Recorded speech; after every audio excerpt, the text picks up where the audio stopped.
Hi everyone, welcome back to my channel. Let's unbox BlueWow TH18 Pro 27 watts AI semiconductor gaming phone cooler. Let's begin.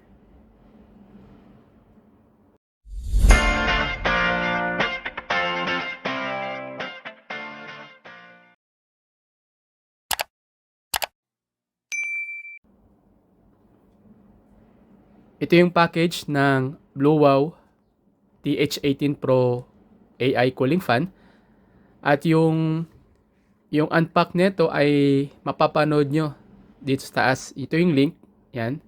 Diyan yung link at ilalagay ko rin sa description kung saan ko siya nabili.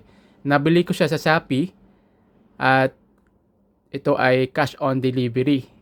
Nabili ko siya, na place order ko siya February 7. Dumating siya ng February 12. Ito ay manggagaling pa sa overseas. So galing pa siya ng China.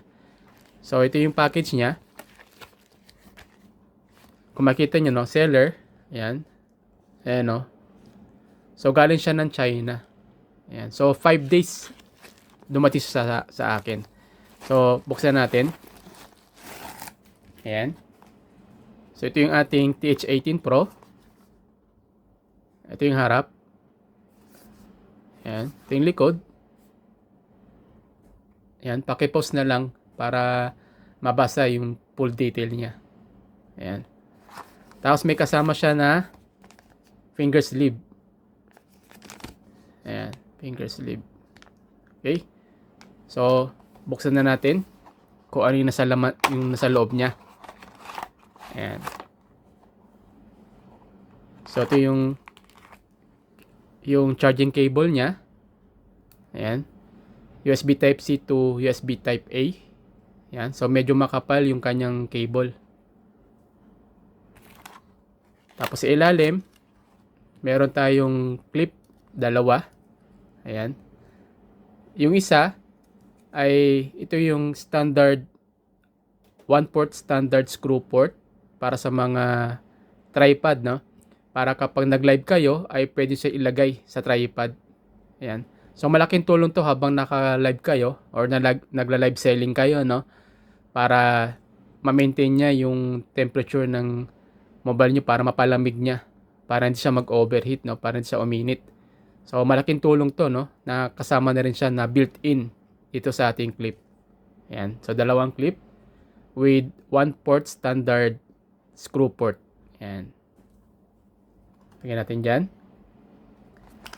Ito na yung ating cooling fan na TH18 Pro. Ayan. May kasama siyang papel. Ayan. Kung paano siya ilagay, no? Kung paano siya ilagay yung ating clip. Ayan. Tapos QC pass. Ayan. Tapos ito yung plate natin. Ayan. Meron siyang sticker, no? Pag gusto nyo ilagay sa cellphone nyo. Ayan.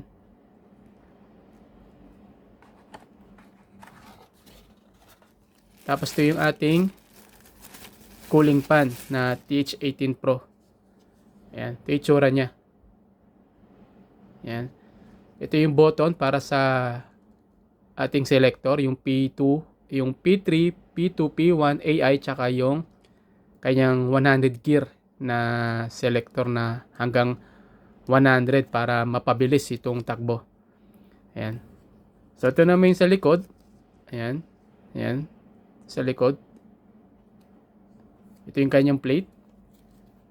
Check natin yung size, kung ilan yung size ng diameter.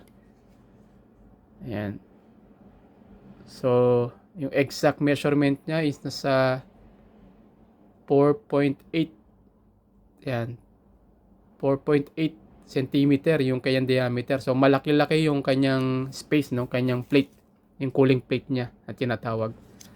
Ayan. So ito naman, ito yung button para sa watts tsaka sa temperature para makita nyo. Ito yung pinaka-display niya. Ayan.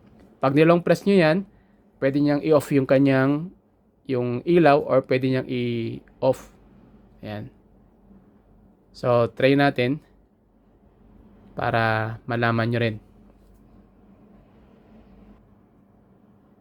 Sa paglagay ng clip, ayan. So, tatandaan nyo, ang maganda sa paglagay ng clip, yung may screw port, ilagay sa taas. Ayan. Kung saan nakalagay yung, yung button, no? Ayan. So, gawin natin, ay ilagay lang natin yan. Ayan. Ilagay natin. Tapos, push natin pababa. Ayan.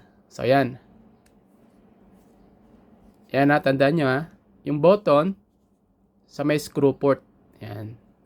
At yung isa naman, ito yung USB Type-C natin na pang charging port, ay ilagay natin tong normal na clip. Yung walang port, yung walang screw port.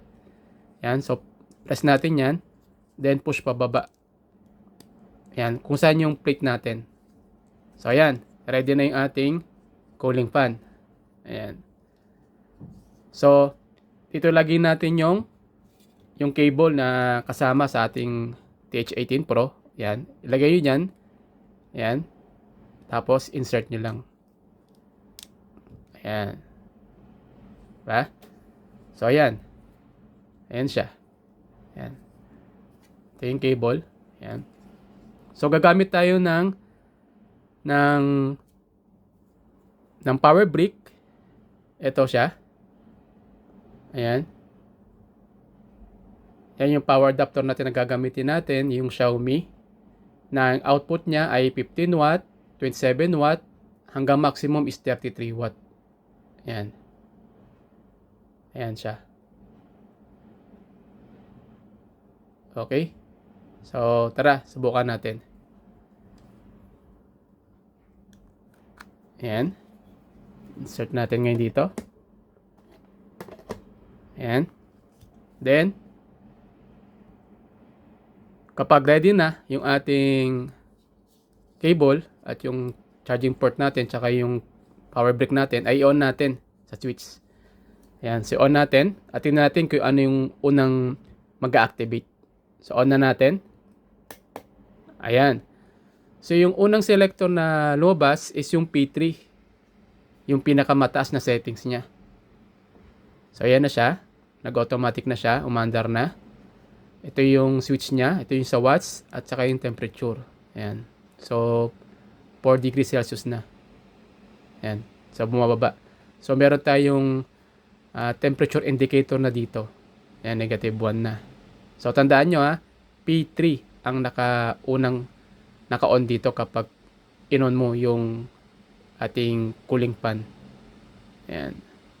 Tapos pag gusto mong i-off yung ilaw at para tuloy-tuloy pa rin yung kanyang takbo, long press mo lang ito. Ayan, long press natin yan. Ayan, nag-off na siya. Pero tuloy-tuloy pa rin yung kanyang cooling. So, -4 na siya. Ang setting natin is P3. Ayan, so lumalamig na siya, Ayan, lumalamig na. Ayan. So, -1. Tapos, i-long press mo ulit pag gusto mo ibalik yung ilaw. Long press. Ayan.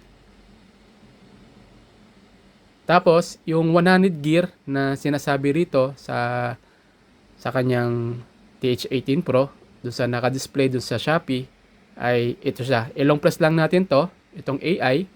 Long press natin. Naka-PH3 tayo na setting. Long press. Ayan na.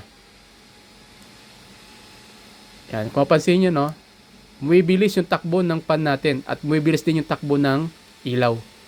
So, ayan yung pinaka-maximum na pwede nating iset dito. Yung 100 gear na tinatawag. Ang bilis. Ang bilis ng kanyang fan, Mas bumilis. Ayan.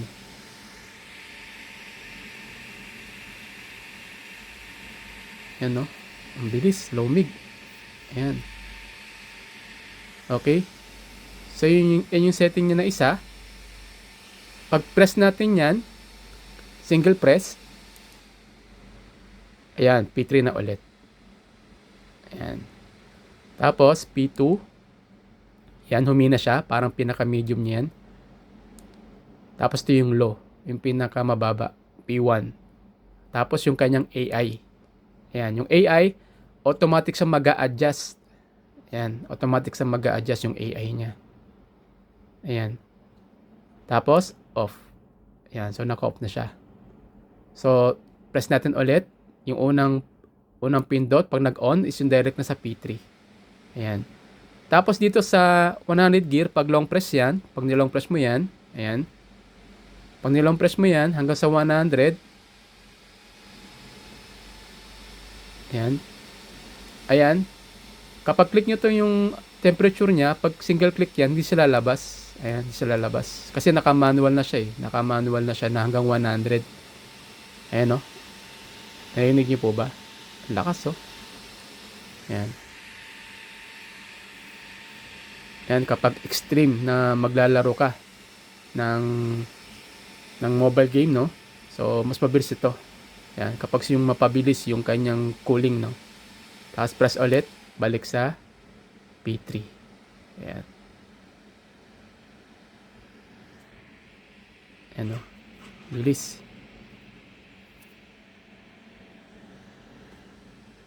So, sa next video natin ay subukan natin siya gamitin.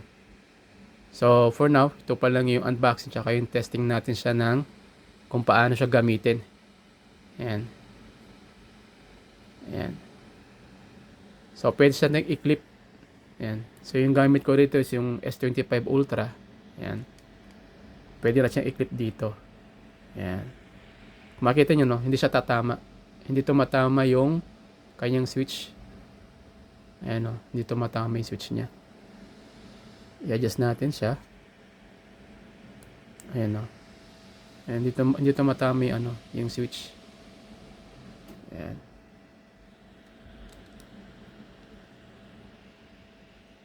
Ayan. So, goods na good siya.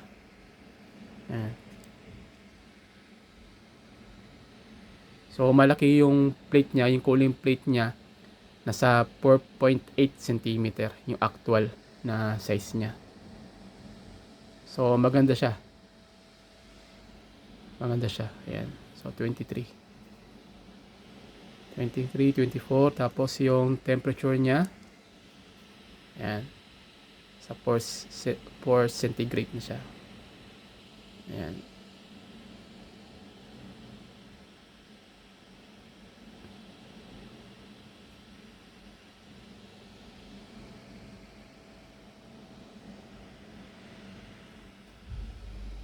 Yan, kung maglalaro ka ng mobile gaming, maganda yan. Tsaka kung magla-live stream ka, i-connect mo lang to sa tripod mo. Pag nagla-live stream ka, kapag nag-online selling ka, ilagay mo yung dito, yung tripod. Oo. Pwede nakaganyan, or pwede rin nakahiga. Yan. Habang nagla-live stream ka, or nag-mobile gaming, no? Na mayroong tripod. Yan. So, maganda siya. Yan. So, yan ang Blue Wow TH18 Pro AI cooling fan.